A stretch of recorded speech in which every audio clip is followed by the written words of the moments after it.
আসসালামু আলাইকুম। আজকে দেখাবো কিভাবে লোকাল হোস্টে ওয়ার্ডপ্রেস ইনস্টল করতে হয়। তো লোকাল হোস্টে ওয়ার্ডপ্রেস ইনস্টল করার আগে কিছু বিষয় সম্পর্কে ক্লিয়ার কনসেপ্ট থাকতে হবে। বিষয়গুলো হচ্ছে সার্ভার কি, তারপরে হচ্ছে ডোমেইন অ্যান্ড হোস্টিং কি, তারপরে হচ্ছে ডাটাবেস কি। এখন প্রথমে আসি সার্ভার কি।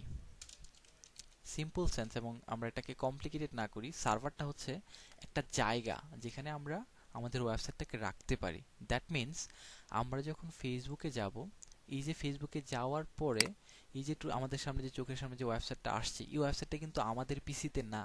এই ওয়েবসাইটটা রাখা আছে আমেরিকা, যে ফেসবুকের যে কোম্পানিটা আছে তাদের যে ডেটা হাউস আছে সেখানে রাখা আছে। বাট এই ওয়েবসাইটটা কিন্তু বিশ্বের সকল মানুষই দেখতে পারতেছে। দ্যাট মিন্স এই ওয়েবসাইটটা একটা সার্ভারে রাখা আছে যাতে করে পৃথিবীর সব মানুষ এই ওয়েবসাইটটাকে দেখতে পারে। এখন একটা ওয়েবসাইটের মধ্যে দুইটা পার্ট থাকে। এই দুইটা পার্ট হচ্ছে ডোমেইন অ্যান্ড হোস্টিং। এখন আমরা যখন ফেসবুক ওয়েবসাইটে গেলাম facebook.com, এখানে facebook.comটা হচ্ছে ডোমেইন, মানে নাম বা ইউনিক আইডেন্টিফিকেশন। এখন facebook.com লিখে এন্টার দেওয়ার পরে কিন্তু টুইটার আসে নাই, ফেসবুকটাই আসছে, ফেসবুকের ওয়েবসাইটটাই আসছে। দ্যাট মিন্স এখানে ফেসবুক হচ্ছে একটা ইউনিক আইডেন্টিফিকেশন। হ্যাঁ, এটাকে একটা ওয়েবসাইট নাম বলা যায়। এখন হোস্টিংটাতে আসি। হোস্টিংটা বেসিক্যালি কি? এখন আমরা যখন facebook.com-এ আসলাম, এখানে যাওয়ার পরে আমরা অনেক অনেক ছবি দেখি, অনেক অনেক ভিডিও দেখি, অনেক অনেক ফাইল দেখি এবং গ্রুপে আমরা যখন গ্রুপ ক্রিয়েট করি সেখানে আমাদের ফাইল আমরা শেয়ার করি। এখন এই যে অনেক অনেক ফাইল টাইল আমরা শেয়ার করতেছি বা রাখতেছি, এগুলো রাখার জন্য কি জায়গার প্রয়োজন না? এগুলাকে বলা হয় স্টোরেজ। হোস্টিং বেসিক্যালি স্টোরেজ, আমরা যাতে করে আমাদের ওয়েবসাইটের যাবতীয় ফাইল আমরা আমাদের রাখতে পারি। আমাদের ওয়েবসাইটের যাবতীয় ফাইল যাতে আমরা আমাদের সার্ভারে রাখতে পারি, সেই সার্ভারের একটা পার্টই হচ্ছে হোস্টিং।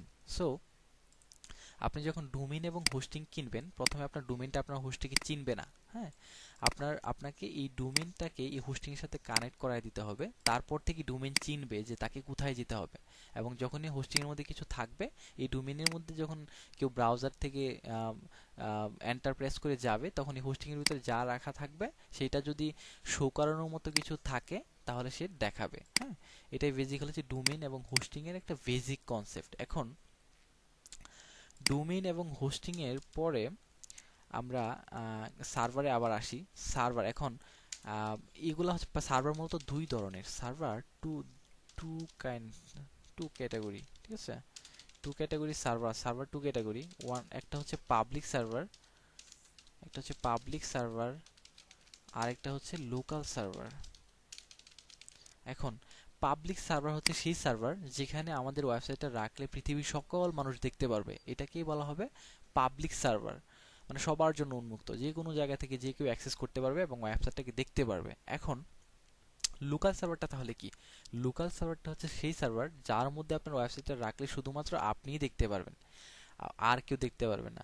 আর কেউ দেখতে পারে বেসিক্যালি আপনি যদি আপনার ফ্রেন্ড সার্কেলকে আপনার বাসায় নিয়ে আসেন, মানে নিয়ে আসার পরে যখন আপনি পিসিতে যাবেন তখন সে আপনার ওয়েবসাইট দেখতে পারে। বাট এটাকে সে রিমোটলি অ্যাক্সেস করতে পারবে না, রিমোটলি দেখতে পারবে না। এটাই বেসিক্যালি হচ্ছে লোকাল সার্ভার। এখন আমাদের লোকাল সার্ভারটা আমরা আমাদের পিসিতে কেন তৈরি করব, বা আমাদের পিসিটাকে আমরা কেন লোকাল সার্ভার বানাবো? এটার আনসারটা হচ্ছে, আমরা অনেকে যারা নতুন নতুন ডেভেলপার যারা হইতেছে বা যারা নতুন নতুন ডেভেলপিং এ আসতে যাইতেছে, তারা ফার্স্ট অবস্থায় ডোমেইন হোস্টিং কিনতে ইচ্ছুক থাকে না বা ডোমেইন হোস্টিং কিনতে চায় না। তাদের জন্য বেসিক্যালি হচ্ছে লোকাল সার্ভার। কিন্তু পাবলিক সার্ভারের মধ্যে যা কিছু থাকে, লোকাল সার্ভারের মোটামুটি অনেক কিছুই থাকে যেটা দিয়ে ডেভেলপমেন্ট প্রসেস করা যায়। পুরাটাই ডেভেলপমেন্টের যে টাস্কগুলো থাকে সবগুলাই করা যায়। এখন পাবলিক সার্ভারের মধ্যে অনেক কিছুই থাকে অ্যাডভান্স টাইপের, যেগুলো বেসিক্যালি লোকাল সার্ভারে থাকে না। বাট কাজ করার জন্য, অ্যাজ এ ডেভেলপার হিসেবে কাজ করার জন্য যতটুকু লাগে তার অনেকটাই লোকাল সার্ভারে পাওয়া যায় বা থাকে। এখন আমরা আমাদের পিসিটাকে কিভাবে লোকাল সার্ভার বানাবো সেটা এখন দেখব। আমাদের পিসিকে আমরা লোকাল সার্ভার বানানোর জন্য আমাদের পিসিতে কয়েকটা সফটওয়্যার ইনস্টল করতে হবে, যেরকম Apache, MySQL and PHP.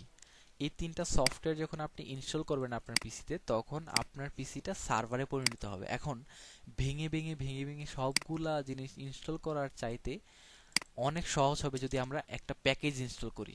That means ওই প্যাকেজটাই হচ্ছে সফটওয়্যার, সার্ভার সফটওয়্যার। হ্যাঁ, তো এইগুলা তিনটা আমাদের আলাদা আলাদাভাবে ইনস্টল করার দরকার নাই, আমরা ডিরেক্টলি ইনস্টল করব কি ওয়াম্প, জ্যাম্প, ল্যাম্প অর ম্যাম্প। এই চারটা সফটওয়্যার মূলত একই সফটওয়্যার, কিন্তু চারটা সফটওয়্যার মূলত তিনটা অপারেটিং সিস্টেমের জন্য। এখানে ওয়াম্প মানে হচ্ছে উইন্ডোজ অপারেটিং সিস্টেমের জন্য, জ্যাম্প হচ্ছে cross platform application, that means এটা সব অপারেটিং সিস্টেমে সাপোর্ট করে। আবার ল্যাম্প হচ্ছে লিনাক্সের জন্য, আর ম্যাম্প হচ্ছে ম্যাকের জন্য। সো ল্যাম্প এবং ম্যাম্প আমাদের দরকার নাই, আমরা শুধুমাত্র ইউজ করব ওয়াম্প এবং জ্যাম্প। আমাদের পিসিটাকে বা আমাদের কম্পিউটারটাকে লোকাল সার্ভার বানানোর জন্য আমরা এই দুইটা সফটওয়্যার ইউজ করব। তো আমি আজকে দেখাবো কিভাবে এক্সাম্প ইউজ করে আপনার পিসিটাকে আপনি লোকাল সার্ভার বানাতে পারেন। তো এক্সাম্প ইনস্টল করার জন্য সিম্পলি আপনাকে যেতে হবে, গুগলে যান, গুগলে যাওয়ার পর লিখেন ডাউনলোড এক্সাম্প।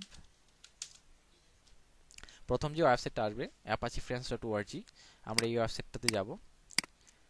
যাওয়ার পরে এখানে কিছু অপশন থাকবে ডাউনলোড করার জন্য। হ্যাঁ, পিএইচপি 5 সরি, এটা হচ্ছে ভার্সন। প্রথম যেটা থাকে এটা হচ্ছে সফটওয়্যার ভার্সন, পরে যেটা থাকে সেটা হচ্ছে পিএইচপি ভার্সন। হ্যাঁ, সো আমরা ডাউনলোড করব লেটেস্ট ভার্সনটা, পিএইচপি যেটা হচ্ছে যে সফটওয়্যারটা হচ্ছে লেটেস্ট ভার্সন এবং যেটাতে পিএইচপি লেটেস্ট ভার্সন আছে, আমরা সেই সফটওয়্যারটা ইউজ করব।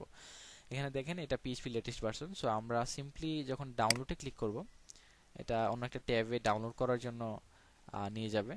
সো এখানে আসতেছে একটা এক্সিকিউটিভ ইএক্সি ফাইল, যেটা সেভ করতে বলতেছে। তো অলরেডি আমার এখানে এক্সাম্প ইনস্টল করা আছে। হ্যাঁ, তো আমি ইনস্টল করলাম না, আপনারা এই ফাইলটা ডাউনলোড করবেন। ডাউনলোড করার পরে আমরা অন্য অন্য সফটওয়্যার যেভাবে ইউজ করি, নেক্সট নেক্সট ফিনিশ দিয়ে যেভাবে ইনস্টল করি, সেই ওয়েতে আপনাকে এই সফটওয়্যারটা ইনস্টল করতে হবে। এখন ইনস্টল করার পরে যে ইন্টারফেসটা আসবে, সেই ইন্টারফেসটা অনেকটা এরকম। আচ্ছা, আমি আমার এক্সাম সফটওয়্যারটা রান করাই। এই যে এটা হচ্ছে এক্সাম। আপনার যখন আপনাদের এক্সামটা ইনস্টল করা শেষ হবে, শেষ হওয়ার পরে আপনি যখন এক্সামটা প্রথম ওপেন করবেন, তখন এটা এরকম থাকবে। হ্যাঁ, এখানে দেখেন লেখা আছে অ্যাপাচি এবং মাই এসকিউএল। এই দুইটাই বেসিক্যালি আমাদের লাগবে ওয়ার্ডপ্রেস নিয়ে কাজ করার জন্য বা ওয়ার্ডপ্রেস ইনস্টল করার জন্য। আমাদেরকে এই দুইটা জিনিস লাগবে। এখন এই দুইটা জিনিস এখন স্টপ করা আছে, মানে এই দুইটা জিনিসকে আমাদের মেশিনে স্টার্ট করতে হবে। স্টার্ট করার জন্য সিম্পলিতে আপনাকে স্টার্টে ক্লিক করতে হবে। এখন অ্যাপাচিতে স্টার্টে ক্লিক করার পরে দেখেন এটা স্টার্ট হয়ে গেছে, একটা ব্যাকগ্রাউন্ডে একটা সবুজ দাগ আসছে, মানে এটা রানিং চলতেছে। এখন মাইএসকিউএল স্টার্ট করেন। এখন আমাদের পিসিতে অ্যাপাচি এবং মাইএসকিউএল স্টার্ট হয়ে গেছে। এখন আমরা বলতেই পারি আমাদের পিসিটা এখন একটা লোকাল সার্ভার পরিণত হয়ে গেছে। এখন আমাদের পিসিটা যে একটা লোকাল সার্ভার হয়ে গেছে, তা আমরা কিভাবে দেখবো বা কিভাবে বুঝবো? সিম্পলি আপনাকে ব্রাউজারে যেতে হবে। ব্রাউজারে যাওয়ার পরে এখানে যদি আপনি লোকাল হোস্ট লেখেন, দেখেন আমরা একটু আগে যে এক্সামটা ইনস্টল করলাম সেটা এখানে শো করতেছে, মানে রাইট নাও আমাদের পিসিটা একটা সার্ভার পরিণত হয়ে গেছে। আপনি যদি এটা কনফিউশন থাকে, আপনি সিম্পলি এটা স্টপ করে দেন। স্টপ করে দেওয়ার পরে আপনি এখন এখানে একটা রিলোড দেন। আচ্ছা সরি, এটা একটু টাইম নেবে। আচ্ছা, আমরা এই ট্যাবটা কেটে দিই, আবার নতুন করে ট্রাই করি। লোকাল হোস্টটা আবার প্রথম থেকে ট্রাই করি। Local host, sorry. হ্যাঁ, অলরেডি সার্ভার কিন্তু এখন বন্ধ হয়ে গেছে, কজ আমরা একটু আগে স্টপ করে দিয়েছিলাম, unable to connect. That means এখন আর আমার পিসিটা লোকাল সার্ভার না। এখন বিকজ আমি আমার যে অ্যাপাচি ছিল, আমার যে মাইএসকিউএল ছিল, তা এখন স্টপ অবস্থায় আছে। সো আমরা যদি আবার স্টার্ট করি, এখন যদি আমরা লোকাল হোস্টটা রিলোড করি, দেখেন আমাদের সামনে আবার এক্সাম্পের ড্যাশবোর্ডটা চলে আসছে। এখন এটা যে আমাদের লোকাল সার্ভার, তো সার্ভারের মধ্যে তো পাথ থাকে, ওয়েবসাইটে ডিরেক্টরি থাকে যেখানে আমরা আমাদের ওয়েবসাইট রাখবো, সেটা কোথায়? এখন আমরা যে লোকাল সার্ভারটা আমাদের পিসিতে ইনস্টল করছি সেটাতে যাইতে হবে। আমরা সিম্পলি আমাদের সব ফাইলগুলো সিতে ইনস্টল হয়। সো আমার এক্সামটাও আমি সিতে ইনস্টল করছি, দ্যাটস আমরা কোথায় যাব? সিতে যাব। সিতে যাওয়ার পরে সিটা ওপেন করেন, এখানে এক্সাম নামে একটা ফোল্ডার পাবেন। হ্যাঁ, যেটা অলরেডি আমরা ইনস্টল করছি। এক্সামটা ওপেন করেন। ওপেন করার পরে এটার মধ্যে অনেক ফাইল থাকবে, আপনাকে কোনো কিছু দেখার দরকার নাই। সিম্পলি এখান থেকে htdocs নামে একটা ফোল্ডার আছে, সেই ফোল্ডারটা খুঁজে বাইর করবেন। এখানে htdocs ফোল্ডারটা কোথায়? এই যে htdocs ফোল্ডার, htdocs ফোল্ডারটা আপনাকে খুঁজে বের করতে হবে। এবং এটাই বেসিক্যালি হচ্ছে আমাদের হোস্টিং, যেখানে আমরা আমাদের ওয়েবসাইটটা রাখবো। htdocs মানে হচ্ছে হাইপারটেক্সট ডকুমেন্টস, মানে এটার ভিতরে বেসিক্যালি আমাদের ওয়েবসাইটগুলো রাখবো। এখানে অনেক ধরনের অলরেডি আগে আমি কিছু তৈরি করেছিলাম। তো আমরা যখন কোনো একটা ওয়েবসাইট কোনো একটা ফোল্ডারে রাখি, সেই ফোল্ডারটাকে বলা হয় ওয়েবসাইট ডিরেক্টরি বা ওয়েবসাইট রুট। এখন আমরা যদি এখানে নতুন আমাদের হোস্টিং ধরি, এটা আমাদের হোস্টিং, এই হোস্টিং এর ভিতরে যদি আমরা নতুন একটা ওয়েবসাইট ক্রিয়েট করতে চাই, তাহলে আমাদেরকে প্রথমে কি করতে হবে, একটা ওয়েবসাইট ডিরেক্টরি তৈরি করতে হবে বা ওয়েবসাইট রুট তৈরি করতে হবে। এখন আমাদের ওয়েবসাইট নাম দিলাম আমার সাইট, এটা হচ্ছে আমাদের ওয়েবসাইট।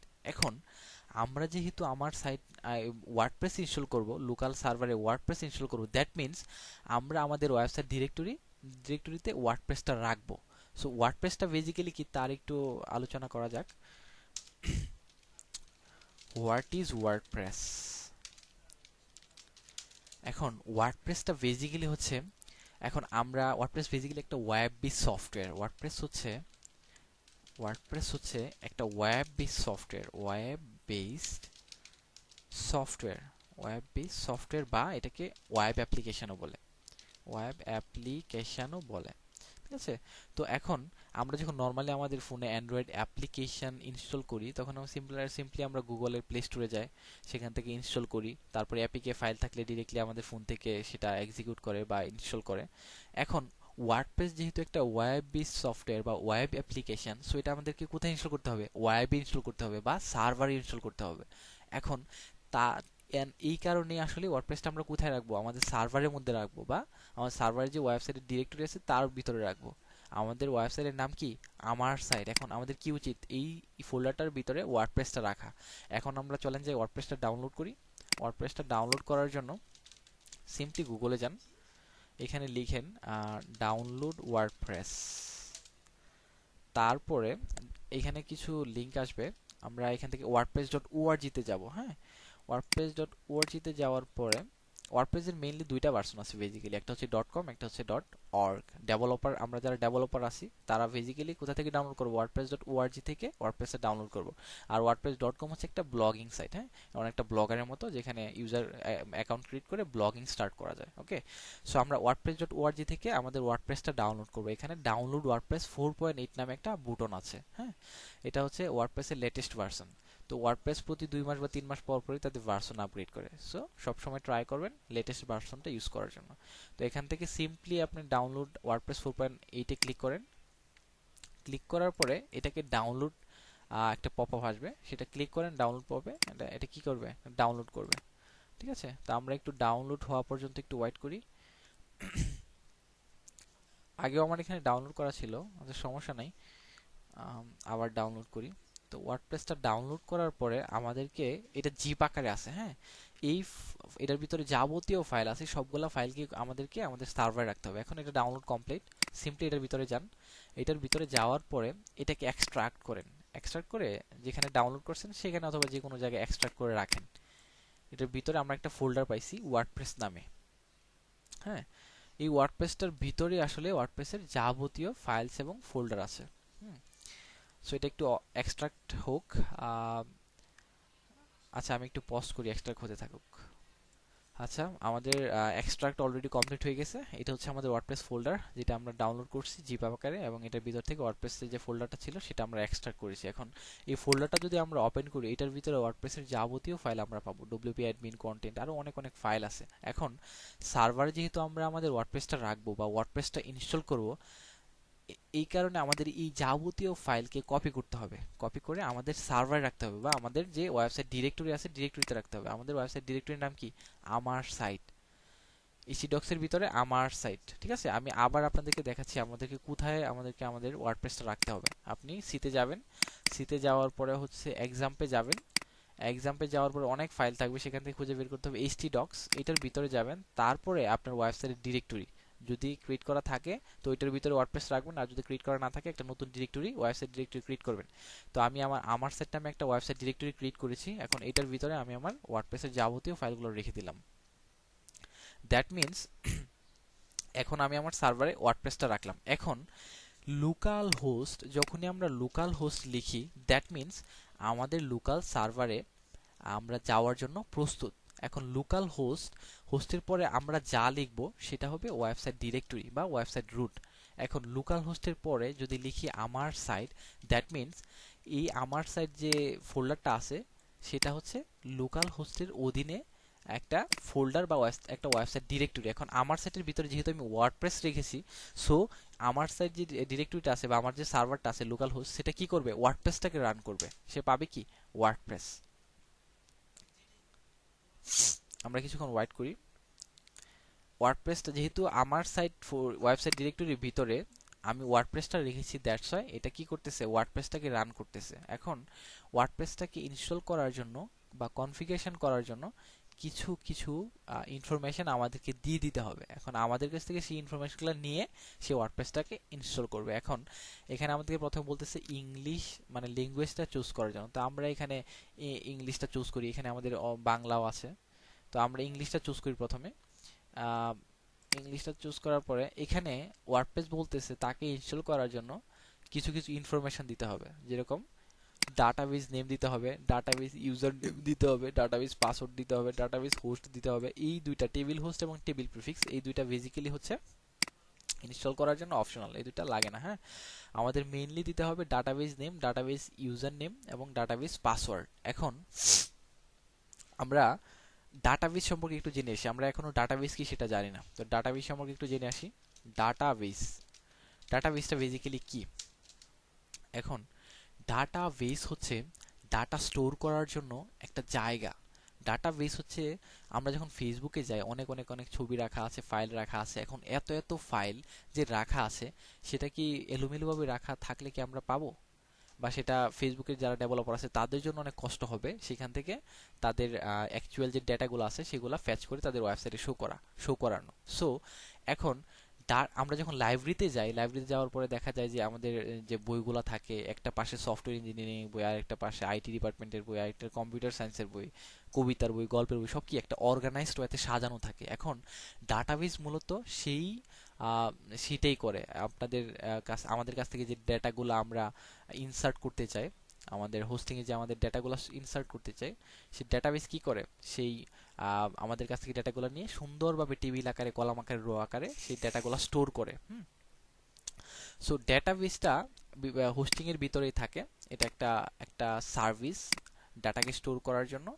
এটা এটা হচ্ছে ডিভিএমএস, ডেটাবেস ম্যানেজমেন্ট সিস্টেম। এখন অনেক ধরনের ডেটাবেস আছে। আমরা মূলত ওয়ার্ডপ্রেসকে ইনস্টল করার জন্য আমরা ইউজ করব মাইএসকিউএল ডাটাবেস। এখন মাইএসকিউএল ডাটাবেস ক্রিয়েট করার জন্য আমাদেরকে যেতে হবে, আমরা সিম্পলি প্রথমে লোকাল হোস্টে যাই। আমরা প্রথম থেকে দেখি, লোকাল হোস্টে যাওয়ার পরে যে ইন্টারফেসটা আমাদেরকে আসবে, এই ইন্টারফেস থেকে আমাদেরকে পিএইচপি মাই অ্যাডমিনে যেতে হবে। এই যে সিম্পলি এখানে পিএইচপি মাই অ্যাডমিন নামে একটা অপশন আছে। হ্যাঁ, তো এখানে আমরা ক্লিক করব। অথবা আমরা যদি এখানে লোকাল হোস্ট লিখি, লোকাল হোস্ট লেখার পরে যদি আমরা এখানে লিখি পিএইচপি মাই অ্যাডমিন, সেটা আমাদেরকে সেম পেজে নিয়ে যাবে, সেম ইন্টারফেসে নিয়ে যাবে। হ্যাঁ, তো এটা হচ্ছে আমাদের পিএইচপি মাই অ্যাডমিন। এবং ডাটাবেজের এখানে ডাটাবেস ক্রিয়েট করতে পারি, আমরা ডাটাবেস ডিলিট করতে পারি, ডাটাবেসের মধ্যে টেবিল ক্রিয়েট করতে পারি, অনেক কিছু করতে পারি। তো এগুলো বেসিক্যালি একটু এখানে যেহেতু আমরা আজকে ওয়ার্ডপ্রেস ইনস্টল করব, সো আমাদেরকে শুধু বুঝতে হবে কিভাবে একটা ডাটাবেস ক্রিয়েট করতে হয়, আর ডাটাবেসে কিভাবে পাসওয়ার্ড সেট করতে হয় এবং ইউজার ক্রিয়েট করতে হয়। ঠিক আছে? সো আর ওয়ার্ডপ্রেসের মধ্যে বেসিক্যালি এটার মধ্যে যে টেবিল ক্রিয়েট করা লাগে, এগুলা বেসিক্যালি সবকিছু করবে কে, ওয়ার্ডপ্রেস। আমরা শুধু চিনায় দিব যে আমার একটা ডাটাবেস আছে, তুমি এখানে ইনসার্ট হও। হ্যাঁ, তো ডাটাবেস ক্রিয়েট করার জন্য সিম্পলি আপনাকে নিউ এ ক্লিক করতে হবে। ক্লিক করার পরে এখান থেকে একটা ডাটাবেস নেম দেন। সাপোজ আমি দিলাম যে আমার সাইট নামে একটা ডাটাবেস ক্রিয়েট করলাম। ক্রিয়েটে দিলেন, দেওয়ার পরে এটা একটা ডাটাবেস ক্রিয়েট করবে। এখন ডাটাবেস ক্রিয়েট করা শেষ। এখন আপনি আপনার ওয়েবসাইটটা ইনস্টল করার জন্য রেডি। এখানে আরেকটা জিনিস আমি একটু বলি। আপনি যখন পাবলিক সার্ভার মানে অনলাইন সার্ভার, আপনি যখন পাবলিক সার্ভারে আপনার ওয়ার্ডপ্রেসটা ইনস্টল করতে যাবেন, ওয়ার্ডপ্রেসটা যখন আপনি ইনস্টল করতে যাবেন, তখন আপনাকে ডাটাবেস তো দিতে হবেই। ডাটাবেস দেওয়ার পরে ডাটাবেস নেম দিতে হবে প্রথমে, তারপরে ডাটাবেসের যে ইউজার থাকে, ইউজারটা দিতে হবে, তারপরে ইউজারের সাথে যে পাসওয়ার্ডটা সেট করছেন সেই পাসওয়ার্ডটাও দিতে হবে। বাট মজার ব্যাপার হচ্ছে, আমরা যখন লোকাল সার্ভারে আমাদের ওয়ার্ডপ্রেসটা ইনস্টল করব, তখন আমাদেরকে ডাটাবেসের ইউজার নেম এবং পাসওয়ার্ডটা দিতে হবে না বললে ভুল হবে। ডাটাবেসের মধ্যে, এই লোকাল সার্ভারের মধ্যে রুট নামে একটা ইউজার নেম থাকে ডিফল্টে, এবং এই রুট যে ইউজারটা থাকে সেটার কোনো পাসওয়ার্ড থাকে না।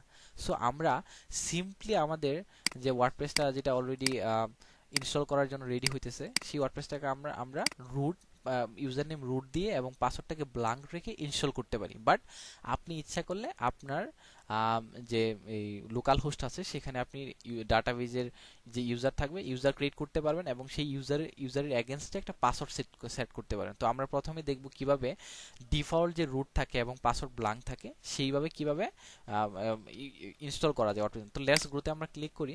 তারপরে এখানে আছে ডাটাবেজ নেম। ডাটাবেজ নেম আমরা যে ডাটাবেজটা ক্রিয়েট করছি আমার সাইট সেটা দিলাম। ডাটাবেজ ইউজার নেম আগেই বলছি যেহেতু ডিফল্টে লোকাল সার্ভারে কোনো ইউজার থাকে না, সে ইউজার বলতে একটা থাকে রুট নামে। সো রুটটা দিতে হবে এখানে, আর এই রুটের এগেনস্টে পাসওয়ার্ড থাকে না, সো পাসওয়ার্ড ব্ল্যাঙ্ক। সো আমরা কি দিলাম, একটা ডাটাবেজ দিলাম যেটা আমরা অলরেডি ক্রিয়েট করছি, আর একটা ইউজার নেম দিলাম ডিফল্ট ইউজার নেম যেটা হচ্ছে রুট, এবং রুটের কোনো পাসওয়ার্ড নাই, দ্যাটস ওয়াই এটা ব্ল্যাঙ্ক রাখলাম। এখন ডাটাবেজ হোস্ট এটা লোকাল হোস্টই থাক, আর এখানে টেবিল প্রিফিক্স আছে। টেবিল প্রিফিক্স কি এটা পরে অ্যাডভান্স যখন টিউটোরিয়াল করব তখন সে বোঝানো হবে। বাট এখন আমরা আমাদের সবগুলো ইনফরমেশন দিয়ে দিলাম, ডাটাবেস নেম দিলাম, ইউজার নেম দিলাম, পাসওয়ার্ড দিলাম। এখন আমাদের ওয়ার্ডপ্রেস ইনস্টল করার জন্য রেডি। সাবমিটে যখন আপনি ক্লিক করবেন তখন এটা বলতেছে অল রাইট এন্ড স্পার্কি, মানে আমি এখন ওয়ার্ডপ্রেসটা ইনস্টল করার জন্য রেডি। আপনি যখন রান দ্য ইনস্টলে ক্লিক করবেন তখন আপনাকে আর কিছু ইনফরমেশন দিতে হবে। আপনি যে আপনার ওয়েবসাইটটা তৈরি করবেন এটা তো একটা টাইটেল হওয়া উচিত না? আপনি সিম্পলি একটা টাইটেল দেন, this is our website title, আর নিচে যে ইউজার নেমটা থাকবে। আচ্ছা, এখানে আরেকটা জিনিস কনফিউশন থাকতে পারে, আপনি যে কিছুক্ষণ আগে যে ডাটাবেজ ইউজার নেম ক্রিয়েট করছেন, পাসওয়ার্ড ক্রিয়েট করছেন, এই পাসওয়ার্ড আর ইউজার নেম কিন্তু এই যে রাইট নাও যে ইউজার নেম আর পাসওয়ার্ড আছে তা থেকে একদমই ভিন্ন। ওইটা হচ্ছে আপনার ডাটাবেজের ইউজার নেম এন্ড পাসওয়ার্ড, এটা হচ্ছে আপনার ওয়েবসাইটের user name and password. That means একটা ওয়েবসাইটের দুইটা পার্ট থাকে, একটা হচ্ছে ফ্রন্ট এন্ড, একটা হচ্ছে ব্যাক এন্ড। ফ্রন্ট এন্ড হচ্ছে একজন ইউজার যখন আপনার ওয়েবসাইটে যাবে সে যা কিছু দেখতে পারবে, এটা হচ্ছে ফ্রন্ট এন্ডের ব্যাপার। আর ব্যাক এন্ড হচ্ছে আপনি আপনার ওয়েবসাইটে কন্ট্রোল করতে পারতেছেন, ম্যানেজ করতে পারতেছেন, আই মিন অ্যাডমিন প্যানেল। হ্যাঁ, তো অ্যাডমিন প্যানেলে ঢুকতে গেলে অবশ্যই আপনাকে অ্যাক্সেস থাকতে হবে, ইউজার নেম এবং পাসওয়ার্ড দিয়ে ঢুকতে হবে। সো এখানে আপনি আপনার ইউজার নেম এবং পাসওয়ার্ডটা সেট করুন। আমি সিম্পলি লিখলাম যে আমি, ইউজার নেম দিলাম আমি এবং পাসওয়ার্ড দিলাম তুমি। ঠিক আছে, সো পাসওয়ার্ড দিয়ে এখানে কনফার্ম উইক পাসওয়ার্ড একটা ক্লিক করবেন, করার পরে আপনার ইমেলটা দিতে হবে এখানে। সিম্পলি আমি এখানে দিলাম যে ashiktuhin@gmail.com, আর এখানে discourage search engine from indexing the site, এইটাতে যদি আপনি টিক মার্ক দেন তাহলে আপনাকে আপনার ওয়েবসাইটটা গুগল ইন্ডেক্স করবে না, সার্চ রেজাল্টে আপনার ওয়েবসাইট আসবে না। সো আমরা যেহেতু লোকাল সার্ভারে কাজ করতেছি সেটা এমনিতেও আসবে না। সো টিক দেওয়া যেই কথা, না দেওয়া একই কথা। সো আমি টিক দিয়ে দিলাম। ইনস্টল ওয়ার্ডপ্রেস যখন আপনি ক্লিক করবেন তখন এটা একটা পপআপ আসবে পাসওয়ার্ডটা সেভ করার জন্য। আপনার ইচ্ছা পাসওয়ার্ড সেভ করতে পারেন অথবা নাও করতে পারেন, আমি সেভ করলাম।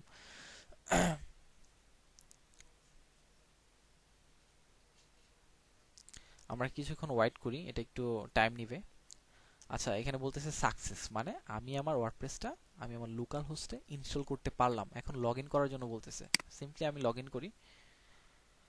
লগইন করার জন্য আমি দিছিলাম ইউজার নেম দিছিলাম হচ্ছে আমি, এবং পাসওয়ার্ড দিছিলাম হচ্ছে তুমি। ঠিক আছে, পাসওয়ার্ড দিছিলাম তুমি তুমি। আচ্ছা, এখন রিমেম্বার পাসওয়ার্ড দিয়ে যখন আমি লগইন করব এটা কোথায় নিয়ে যাবে আমাকে? WordPress dashboard. দ্যাট মিন্স কি, আমরা ওয়ার্ডপ্রেস ইনস্টল করতে পারলাম আমাদের লোকাল সার্ভারে। এখন যদি আমরা আমাদের বিজনেস সাইটটা দেখি, আমাদের ওয়েবসাইটের সামনে কি রকম দেখাইতে চাইছে, এটা হচ্ছে আমাদের ওয়েবসাইটের ফ্রন্ট এন্ড, মানে ওয়েবসাইটটা এরকম। তো এইভাবেই বেসিক্যালি লোকাল সার্ভারে আমরা ওয়েবসাইট ইনস্টল করব। এখন এখন দেখব কিভাবে WordPress local server WordPress install করার সময় ডাটাবেস ইউজার ক্রিয়েট করতে হয় এবং সেই ইউজারের এগেইনস্টে একটা পাসওয়ার্ড সেট করতে হয়। হ্যাঁ, তো টোটাল প্রসেসটা আমরা আরেকবার করি। আমরা ওয়ার্ডপ্রেস ডাউনলোড করলাম, ডাউনলোড করার পরে ওয়ার্ডপ্রেসটাকে এক্সট্রাক্ট করলাম, এক্সট্রাক্ট করে আমরা এই ফোল্ডারটা পাইলাম। এখন এই ফোল্ডারের ভিতরে যাবতীয় যে ফাইলগুলো আছে সেগুলো আমাদেরকে রাখতে হবে কই? আমাদের সার্ভারে। তো আমরা আবার যাই, আমাদের জ্যাম্পের ভিতরে যাই, যাওয়ার পরে এখান থেকে htdocs-এ যাই, এখানে আমরা আরেকটা ফোল্ডার ক্রিয়েট করি নিউ সাইট নামে। এখন এই নিউ সাইটটা হচ্ছে আমাদের ওয়েবসাইট ডিরেক্টরি বা রুট। এটার ভিতরে আমরা কি করলাম, আমাদের ওয়েবসাইটের যাবতীয় ফাইলগুলো রাখলাম। রাখার পরে এখন আমরা দেখব ডাটাবেজে কিভাবে ডাটাবেজে কিভাবে ইউজার ক্রিয়েট করতে হবে এবং ওই ইউজারের সাথে কিভাবে একটা পাসওয়ার্ড সেট করতে হয়। তো সিম্পলি আমরা আবার লোকাল হোস্ট থেকে phpMyAdmin-এ যাই। এখান থেকে যাওয়ার পরে আমরা নতুন আরেকটা ডাটাবেস ক্রিয়েট করি। এখান থেকে নিউ এ ক্লিক করে আমরা একটা ডাটাবেস ক্রিয়েট করি। ডাটাবেসের নাম দিলাম নিউ সাইট, এই নামে একটা ডাটাবেস ক্রিয়েট করলাম। ক্রিয়েট, এখন নিউ সাইট নামে একটা ডাটাবেস অলরেডি ক্রিয়েট করে ফেলছে। সো আমরা এখন এই ডাটাবেসের মধ্যে ইউজার সেট করব এবং পাসওয়ার্ড সেট করব, দুইভাবেই করা যায়। জাস্ট আপনি যে রাইট নাও যে ডাটাবেসটা ক্রিয়েট করছেন নিউ সাইট নামে, এটাতে ক্লিক করেন। ক্লিক করার পর এখান থেকে প্রিভিলেজে যান। প্রিভিলেজে যাওয়ার পরে এখানে দেখা যাচ্ছে যে অলরেডি এই যে আমরা যে রুট দিয়ে ইউজ করছিলাম, রুট এবং পাসওয়ার্ড ব্ল্যাঙ্ক দিয়ে ইউজ করছিলাম, এই অলরেডি এই ইউজার এবং পাসওয়ার্ড সেট করা আছে, ব্ল্যাঙ্ক পাসওয়ার্ড সেট করা আছে। তো আমরা যদি এখানে আমাদের নিজস্ব তৈরি করা ইউজার সেট করতে চাই বা নিজের তৈরি করা পাসওয়ার্ড সেট করতে চাই ইউজারের এগেনস্টে, তো আমরা সিম্পলি করতে পারি just click on add user account. এখানে ক্লিক করার পরে অ্যাড এ ইউজার অ্যাকাউন্ট আসবে। তো সিম্পলি আমরা এখানে ইউজার নেম দেই। আমি ইউজার নেম দিলাম নিউ সাইট, এটা হচ্ছে কি লোকাল হোস্ট। তারপরে কি পাসওয়ার্ডটা দিলাম 13579, রিটাইপ পাসওয়ার্ড একই দেই, সেম দিতে হবে। সো এখন নিচে আসার পরে এখানে কিছু অপশন পাওয়া যাবে, এগুলো আমরা এখন বিস্তারিত না বলি। এখানে এটার মানে হচ্ছে মানে আমরা আমাদের ডাটাবেসটাতে কি কি করতে পারবো, কোথায় কোথায় দৌড়তে পারবো, কি কি ডিলিট করতে পারবো কি না, এটা হচ্ছে টোটাল একটা রুলস, ঠিক আছে। তো এগুলো আমরা পরে বুঝবো সবকিছু। এখন আমরা সিম্পলি চেক মার্ক করে রাখি অল। হ্যাঁ, তো এখন কি করলাম আমরা এখানে একটা ডাটাবেস প্রথমে তৈরি করলাম যেটার নাম হচ্ছে নিউ সাইট, এবং সেই ডাটাবেসে ইউজার সেট করার জন্য আমরা ওই ডাটাবেসটা সিলেক্ট করলাম প্রথমে, তারপরে চলে গেলাম কই ইউজার অ্যাকাউন্টে অথবা প্রিভিলেজে। হ্যাঁ, একই একই একই ইউজার ইন্টারফেস আসবে। সো ইউজার অ্যাকাউন্টে যাওয়ার পরে আমরা অ্যাড নিউ ইউজারে ক্লিক করে ইউজার নেম দিলাম, একটা পাসওয়ার্ড দিলাম। পাসওয়ার্ড দেওয়ার পরে এখান থেকে প্রিভিলেজ অল সিলেক্ট করে আমরা সিম্পলি গোতে গেলাম। এখন আমাদের কি হলো, আমাদের একটা ডাটাবেস ইউজার তৈরি হলো এবং তার এগেইনস্টে একটা পাসওয়ার্ড সেট হলো বা পাসওয়ার্ড সেট করলাম। এখন এখন যদি আমরা লোকাল হোস্টে আমাদের ওয়েবসাইটটা ইনস্টল করতে চাই, লোকাল হোস্টে আমাদের এই ফোল্ডারটার নাম ছিল নিউ সাইট। এখন ওয়ার্ডপ্রেস আসার পরে আগে যেহেতু আমরা রুট দিয়ে করছিলাম, ইউজার নেম দিয়েছিলাম রুট আর পাসওয়ার্ড ছিল ব্ল্যাঙ্ক, সেটা ছিল ডিফল্ট। এখন আমরা অলরেডি একটা ইউজার নেম ক্রিয়েট করেছি এবং পাসওয়ার্ড সেট করেছি। সো আমরা আমাদের তৈরি করা ইউজার এবং পাসওয়ার্ড দিয়ে এই ওয়ার্ডপ্রেস ইনস্টল করব। দিতে হবে database name, database user name, database password এবং ডাটাবেস হোস্ট, এগুলা অপশনাল বা এগুলা সেট করা আছে। লেটস গোতে ক্লিক করার পর আমরা সিম্পলি এখানে দেব ডাটাবেস নেম। ডাটাবেস দিলাম আমরা যে ডাটাবেস ক্রিয়েট করছি নিউ সাইট, ডাটাবেস ইউজার কি সেম নিউ সাইট, তারপর ডাটাবেস পাসওয়ার্ড কি দিলাম 13579। হ্যাঁ, তো এখন যখন আমরা সাবমিটে ক্লিক করব এটা বলবে all right and sparky, that means আমাদের ওয়ার্ডপ্রেস ইনস্টল করার জন্য সার্ভার রেডি। তো রান এন্ড ইনস্টলে ক্লিক করলাম। সাইট টাইটেল দিতে হবে, দেন একটা টাইটেল দিন, this is our title and user name দেন। ইউজার নেম হচ্ছে আগেই বলছি এই ইউজার নেম এবং ডাটাবেস ইউজার নেম বা এই পাসওয়ার্ড এন্ড ডাটাবেস পাসওয়ার্ড এক না, টোটালি ডিফারেন্ট। এটা হচ্ছে আপনার ওয়ার্ডপ্রেস লগইন অ্যাক্সেস। হ্যাঁ, এখানে আমি দিলাম আশিক, তারপরে এখানে দিলাম পাসওয়ার্ড 13579, এটা উই কনফার্ম উইথ পাসওয়ার্ডে দেন, তারপর একটা ইমেল দেন, তারপরে ডিসকারেজ, এটা টিক দিতেও পারেন নাও দিতে পারেন, এটা আপনার ইচ্ছা। আমি ইনস্টলে ক্লিক করার পর কি হবে, ওয়ার্ডপ্রেসটা ইনস্টল হবে, একটু সময় নেবে ইনস্টল হতে। ইনস্টল হওয়ার পর ওয়ার্ডপ্রেসের ড্যাশবোর্ডটা আসবে। ওয়ার্ডপ্রেসের ড্যাশবোর্ডটা চলে আসছে। এখন এখান থেকে আমাকে লগ ইন করার জন্য বলতেছে, simply click on log in. এখান থেকে আমি যে ইউজারটা ক্রিয়েট করছিলাম আশিক, তারপর এটার পাসওয়ার্ডটা দেন, দিয়ে লগ ইন করেন। লগ ইন করার পরে আপনাকে ওয়ার্ডপ্রেসের ড্যাশবোর্ডে নিয়ে যাবে। দ্যাট মিন্স কি আমরা লোকাল সার্ভারে আমাদের ওয়েবসাইটটা ইনস্টল করতে পারলাম।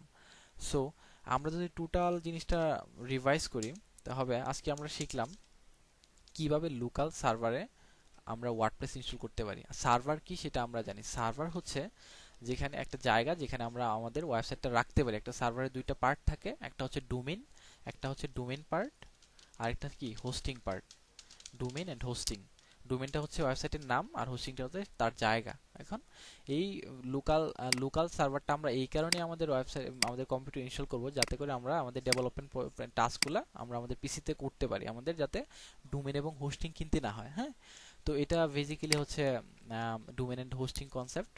দুই ধরনের সার্ভার থাকে, একটা হচ্ছে পাবলিক সার্ভার, একটা হচ্ছে local server. Public server website যখন কেউ রাখে তখন সেই ওয়েবসাইটটা সবার কাছে ভিজিবল হয়, ওয়েবসাইটটা পাবলিক থাকে। আর যখন লোকাল সার্ভারে আমরা কোনো কিছু ইনস্টল করি বা কোনো ওয়েব অ্যাপ্লিকেশন ইনস্টল করি, তখন সেই ওয়েবসাইটটা শুধুমাত্র আমাদের কাছেই ভিজিবল হয়, আমাদের পিসিতে শুধুমাত্র আমরা নিজেরাই দেখতে পারি, বা সবাই পৃথিবীর অন্য কোনো মানুষ এই ওয়েবসাইটটাকে দেখতে পারে না। তো আমরা আজকে এগুলা শিখলাম ডাটাবেস কিভাবে ক্রিয়েট করতে হয়, সেই ডাটাবেজে কিভাবে একটা ডিফল্ট থাকে ডাটা, একটা ডিফল্ট রুট এবং পাসওয়ার্ড পাসওয়ার্ড ব্ল্যাঙ্ক থাকে ডাটাবেজে, এবং কিভাবে রুট দিয়ে এবং ব্ল্যাঙ্ক পাসওয়ার্ড রেখে কিভাবে ওয়ার্ডপ্রেস ইনস্টল করতে হয়। তারপর আবার শিখলাম কিভাবে ডাটাবেজে একটা ইউজার তৈরি করতে হয়, সেই ইউজারের উপর কিভাবে একটা পাসওয়ার্ড সেট করতে হয়, এবং কিভাবে এই ইউজার ডাটাবেস দিয়ে এবং ইউজার অ্যাকাউন্ট ইউজার দিয়ে এবং ইউজারের পাসওয়ার্ড দিয়ে কিভাবে ওয়ার্ডপ্রেস ইনস্টল করতে হয়। তো আশা করছি টিউটোরিয়ালটা